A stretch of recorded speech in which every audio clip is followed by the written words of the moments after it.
ధ్యాన జగత్ నిర్మాణ శిల్పి అయిన మా గురుజీ ముందు మరొక సందేహాన్ని ఉంచుతున్నా. దివ్య చక్షువు అదే మూడవ కన్ను అంటే ఏమిటి? మూడవ కన్ను అంటే ఆత్మ. శరీరానికి రెండు కళ్ళు ఉంటాయి. శరీరంలో దేహి ఉంటుంది. దేహి అనేది దేహంతో కూడుకుని ఉన్నది. ఈ యొక్క దేహియే, ఆ దేహి యొక్క అనుభవమే దేహంలో ఉన్నప్పుడు అది మూడవ కన్ను అంటాం. దేహములోంచి దేహి నిష్క్రమించినప్పుడు అక్కడ మూడవ కన్ను కాదు, అది ఆత్మ యొక్క సహజ శక్తి. ఆత్మ యొక్క సహజ శక్తి అభివ్యక్తమైనప్పుడు దేహంలో దాన్ని మూడవ కన్ను ఉత్తేజితమైంది అంటారు. అది సంగతి. పత్రిజీ, కుండలిని శక్తి అంటే ఏమిటి?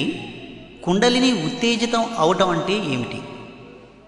ఈ యొక్క ఆత్మ యొక్క శక్తి శరీరంలో అది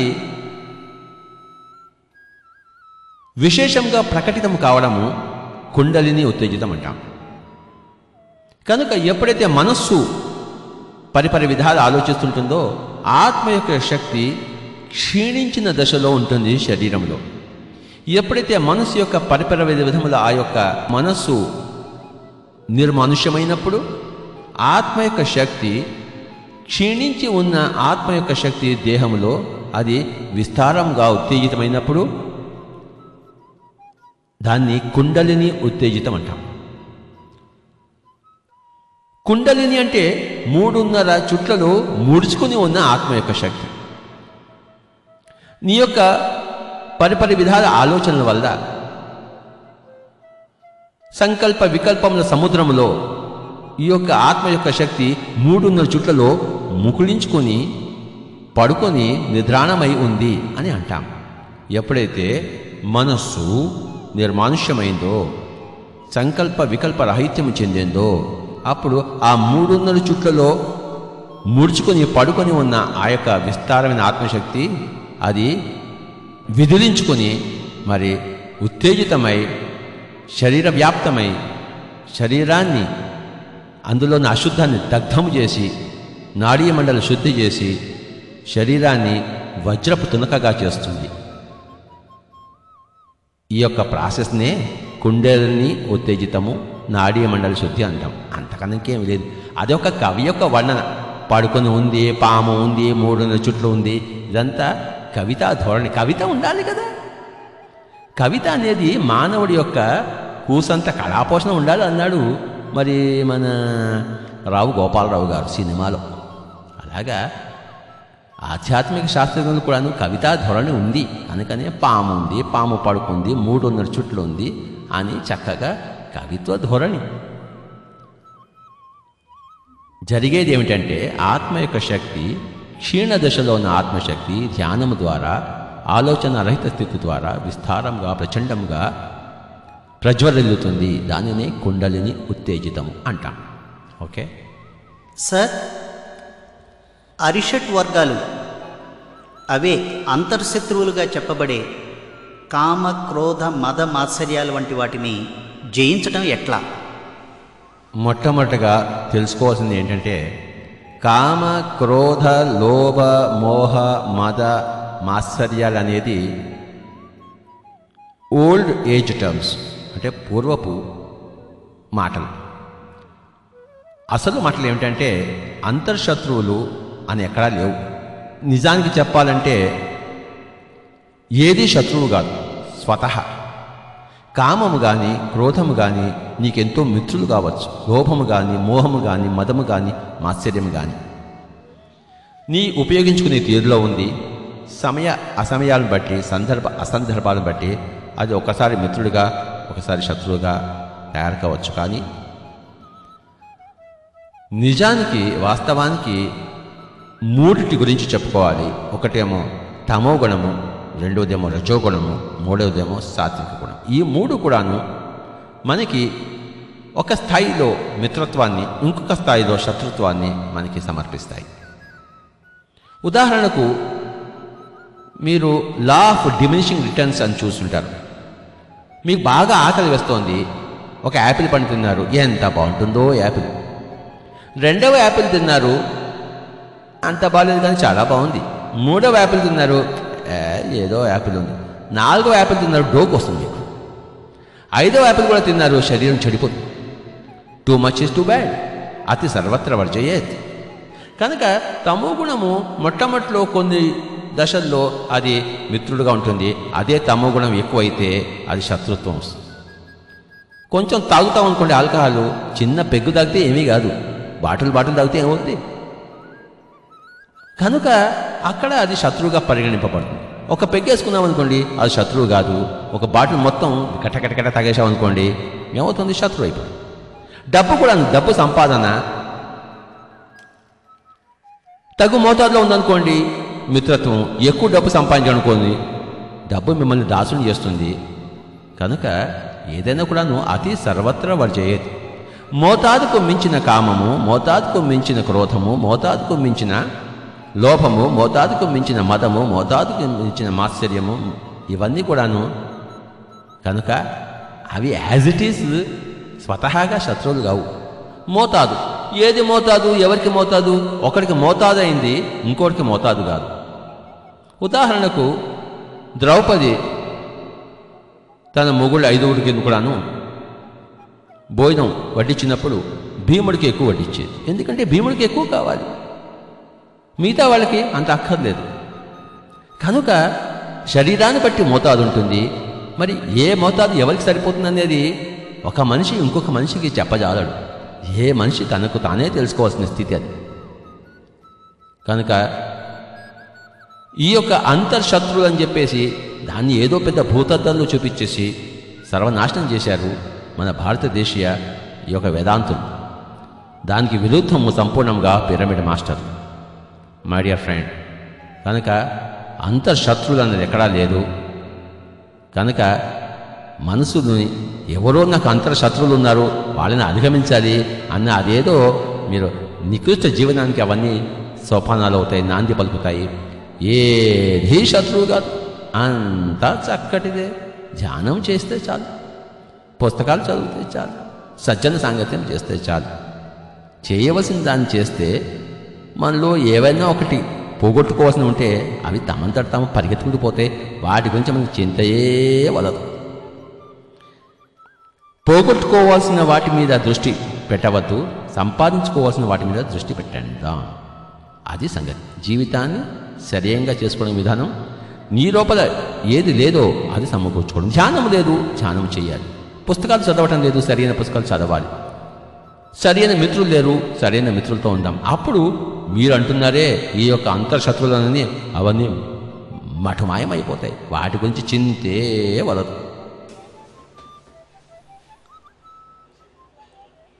గురూజీ, ధ్యానం చేస్తున్నప్పుడు ఏవేవో అనుభవాలు వస్తున్నాయి. అప్పుడు శ్వాస మీద ధ్యాస ఉండటం లేదు. అలాంటి సమయాల్లో ఏం చేయాలి?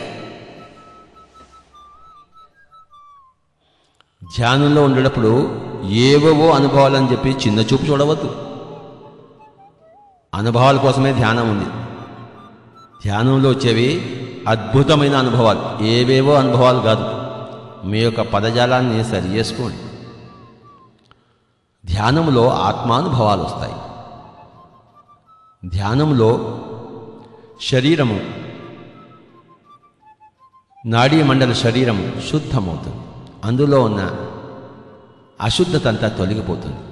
కనుక ఇవన్నీ కూడాను ఏవేవో అనుభవాలు కాదు, జరగవలసిన, కోరుకున్న అనుభవాలు. కనుక ఎప్పుడైతే అనుభవాలు వస్తుంటాయో అప్పుడు అనుభవాల మీద ధ్యాస. అనుభవాలు లేనప్పుడు, ఆలోచనలో ఉన్నప్పుడు అప్పుడు శ్వాస మీద ధ్యాస. ఆలోచనలను పరిసమాప్తం చేయడం కోసం శ్వాస మీద ధ్యాస. శ్వాస మీద ధ్యాస ఉన్నందువలన అన్నతి కాలంలో అనుభవాలు వస్తాయి. అనుభవాలు వస్తున్నప్పుడు వాటి మీద ధ్యాస, అనుభవాల మీద ధ్యాస.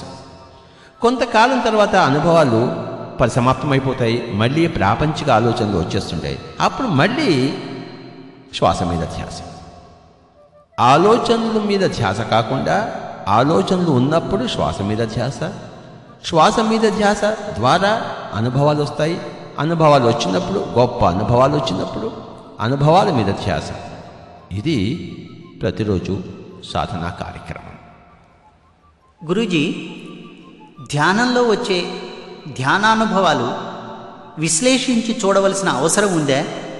దయచేసి కొంచెం చెప్పండి. ఎప్పుడూ ఉండదు. ఇవాళ అనుభవం వచ్చింది, శుభ్రంగా మర్చిపోండి, మళ్ళీ క్రికెట్ ఆడుకోండి. ఇండియా ఆస్ట్రేలియా మ్యాచ్ చూడండి పోయి. రేపు మళ్ళీ ధ్యానం చేయండి.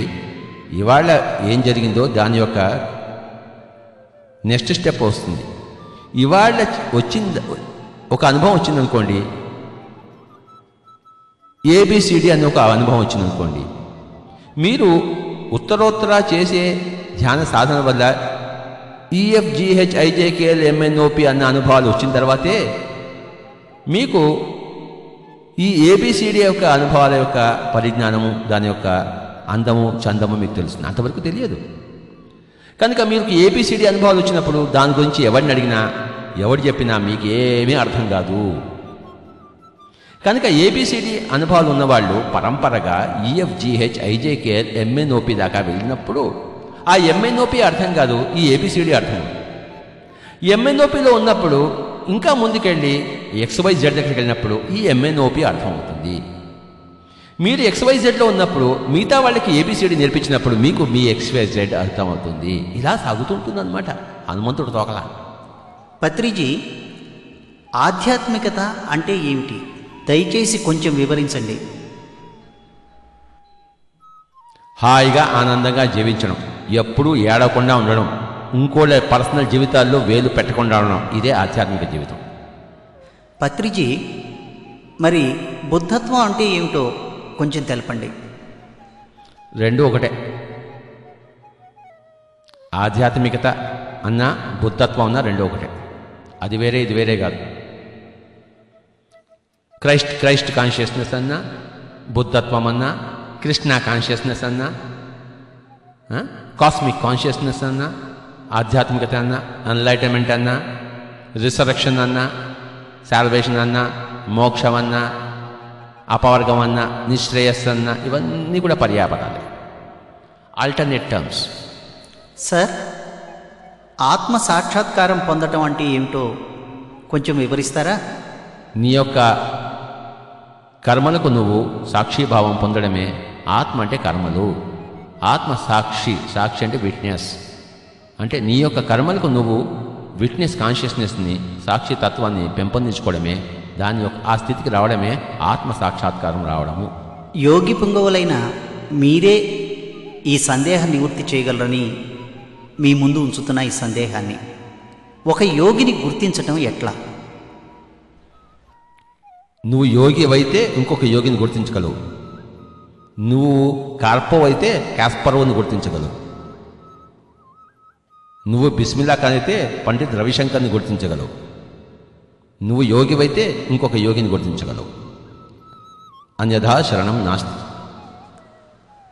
గురూజీ, స్వర్గం నరకం అన్నవి నిజంగా ఉన్నాయా, లేక అవి మానవ ఊహాజనితాలా? స్వర్గము నరకము అనేది ఎప్పటికప్పుడు ప్రతి క్షణము మనము అనుభవిస్తున్న స్థితులు. అవి లోకాలు కావు, స్థితులు. మన ఆలోచన ధోరణి, మన జీవిత సరళి, వాగ్ధోరణి సరిగ్గా ఉంటే ఆ సరి అయిన ఆలోచన ధోరణి, జీవిత ధోరణి ద్వారా స్వర్గము అభివ్యక్తమవుతూ ఉంటుంది. మన ద్వారా మన చుట్టుపక్కల విస్తరించి ఆ చుట్టుపక్కల ఉన్న స్వర్గంలో మనం మళ్ళీ జీవిస్తుంటాం. ఎలాగైతే నా నోట్లోంచి మాటలు వచ్చాయో నా మాటలను మళ్ళీ నా చెవులే స్వీకరించి నేను వింటున్నాను, అలాగే నా యొక్క కల్పనే నా సృష్టిలోనే మళ్ళీ నేను జీవిస్తూ ఉంటాను. నా మాటలు నేను వింటాం లేదు, వింటున్నానా లేదా? అలాగే అంటే మీరు సృష్టిస్తున్న నరకంలోనే మీరు జీవిస్తుంటారు, మీరు సృష్టిస్తున్న స్వర్గంలోనే మీరు జీవిస్తుంటారు. ఇప్పుడు నేను మాటలు మాట్లాడుతున్నాను, మాటలు మాట్లాడడం మానేస్తే నా మాటలు నాకు వినపడతాయా? మాటలు మాట్లాడుతున్నంతసేపే నా మాటలు ఉంటాయి, ఆ మాటలు మరి నా చెవిన వినపడుతూ ఉంటాయి. నేను మాటలు మాట్లాడడం మానేశాను, ఇప్పుడు మాటలు ఉన్నాయా? లేవు కదా. అలాగే స్వర్గము కానీ నరకము కానీ అది ఎప్పుడు కూడాను మీ ద్వారా అభివ్యక్తం అవుతుంటాయి. అభివ్యక్తమైన ఆ యొక్క చుట్టుపక్కల ఆ యొక్క స్వర్గ పదార్థంలో, నరక పదార్థంలో మళ్ళీ మనం జీవిస్తుంటాం. ఎలాగైతే నా మాటలు నా చెవుల ద్వారా నేను వింటున్నాను, చక్కటి బాగా ఉన్నాయనుకోండి నా మాటలు, నా చెవులు దాన్ని స్వీకరిస్తాయి. నా మాటలు బాగాలేదనుకోండి, నా చెవులే వాటిని స్వీకరించవు. దీనినే విశ్వనాథ సత్యనారాయణ గారు ఏమన్నారంటే, నోరు పలుకుతుంటే నొసలు వెక్కిరిస్తుంటుంది. అంటే నువ్వు సరిగా పలకలేదనుకోండి, నేను సంగీతజ్ఞుని అనుకోండి, నేను సంగీతం పాడుతున్నాను, అపస్వరాలు వచ్చాయి, నాకే బాగుండదు, నా నొసలే నన్నే వెక్కిరిస్తుంది. చూశారా? అంటే ఏంటి? నా యొక్క అపస్వరం ద్వారా నేను ఒక నరక స్థితిని సృష్టించుకున్నాను. ఆ నరక స్థితిలో నేను ఉన్నాను. చక్కగా సుస్వరం పలికాను అనుకోండి,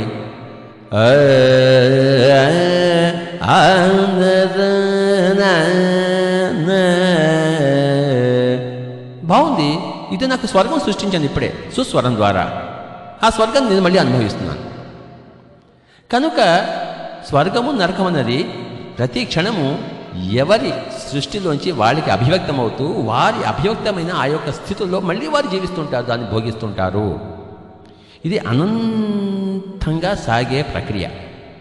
నరక సృష్టి, స్వర్గ సృష్టి, నరక జీవితము, స్వర్గ జీవితం. మై డియర్ ఫ్రెండ్, సార్, దెయ్యాలు, ప్రేతాత్మలు అంటూ ఉంటారు. నిజంగా అవి ఉన్నాయా? నువ్వు చచ్చిపోతే అదే అవుతావు. దయ్యంలో తిరుగుతుంటావు ఇక్కడే, నన్ను పీడించుకుంటూ ఏ ప్రశ్న వేయాలా అని చెప్పేసి. దయ్యము, ప్రేతము, పిశాచము అంటే ఒక దాని మీద విపరీతమైన మోహం ఉన్నప్పుడు, మనం శరీరాన్ని వదిలిపెట్టేసినప్పుడు అక్కడే తిరుగుతుంటాం. ఎక్కడైతే మోహం లేదో అక్కడ మనం శరీరం వదిలిపెట్టేసిందా తిరుగాడం. కనుక my dear friend Hare Rama Sharma గారు, దయచేసి మీ శరీరం వదిలిపెట్టేసిన తర్వాత ఇక్కడే ఉండి నన్ను ప్రశ్నలు వేయద్దు, చక్కగా పైలోకాలు వెళ్ళండి. కనుక మీరు ప్రశ్నలు వేయడం అనేది ఏ మనిషి అయినా కూడాను ప్రతి ఒక్కడు నా ప్రశ్నకి జవాబు చెప్పండి అంటాడు. అదేదో వాడేదో గొప్పవాడైనట్టు. వాడి ప్రశ్నకి జవాబు చెప్పకపోతే పక్కవాడి హీనుడైనట్టు, పక్కవాడు వీడి ప్రశ్నకి జవాబు చెప్పగలిగినట్టు. గుర్తుంచుకోండి, ప్రశ్నలు వేయడం అనేది మన ప్రశ్నలకు సమాధానం వెతుక్కోవడం కాదు. ప్రశ్నలు వేయకపోవడమే మనసును పరిశూన్యం చేసుకోవడమే. ఏ ప్రశ్న అయినా మీకు ఉందనుకోండి, ఇది మీకు నేను జవాబిస్తున్నది కాదు, ప్రశ్న వేసే సగటు మానవుడికి నేను ఇస్తున్న సందేశం ఇది. ప్రతి చోట నేను వెళ్తున్న మీటింగ్స్కి ఎన్నో ప్రశ్నలు అడుగుతుంటారు. ఆ ప్రశ్నలుకి నేనేదో సమాధానాలు చెప్పాలట, నా సమాధానాలు వాడికి సుముఖంగా ఉండాలట. ఇదంతా కూడాను అబ్సల్యూట్ నాన్సెన్స్. ప్రశ్నలు వేసుకునేవాడు ధ్యానము చేయవలే. వాడి ప్రశ్నలకు వాడికి వెంటనే సమాధానం దొరకవు, సుదూరంగా దొరుకుతాయి, సుదీర్ఘంగా దొరుకుతాయి ఎంతో అభ్యాసం తర్వాత.